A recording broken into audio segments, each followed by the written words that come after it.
Well, thanks to the release of the FBI's FISA application to spy on Carter Page, we know for certain now that the Steele dossier and its unverified contents were in fact used to justify long-term spying on an American citizen. That used to be a big deal. In an earlier time, like a year ago, the left would be barking about that for good reason. But we still don't know everything about the FISA application. Much of it remains classified.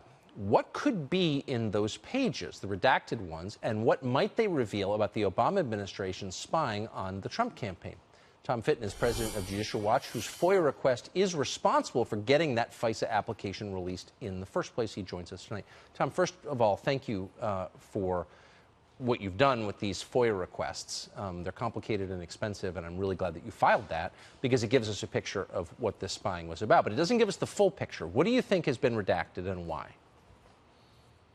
Well, I think more corruption's been redacted, more information about dishonesty with the FISA court or things that the Obama administration and, frankly, some of the Trump administration don't want us to see in terms of outrageous political targeting of the Trump campaign and then even President Trump. Because remember, these FISA warrants were used during the Obama administration and signed as recently as June of 2017 by Rod Rosenstein, who presumably used it for the Mueller investigation. So there are a lot of people who don't want to see us to see this full information, and the president needs to intervene directly and declassify this additional material. Devin Nunes, Bob Goodlatte, you name it, say there's nothing classified here.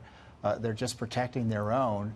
And if the president's declassification earlier this year, frankly, led to the release of this material through the FOIA process, he should take the next step, release the next set of information. It's only 30 pages or so, and get the full truth out to the American people.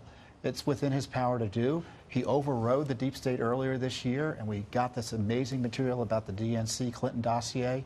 He should override their concerns again. I agree completely. We're almost out of time, but just remind us, is protecting the reputation of your agency or hiding your own corruption, are those valid reasons to redact information in a document?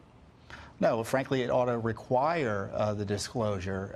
The Justice Department and the FBI need to stop the cover-up, and using these exemptions, these redactions to protect public disclosure of government corruption is an inappropriate use of those materials or those privileges. Exactly. And this is why the president needs to step in. These guys can't be trusted to evaluate the material fairly and disinterestedly. This is why President Trump should act. Yeah, they ought to be fired immediately for that. It's totally indefensible. Tom, thanks a lot for that. You're welcome.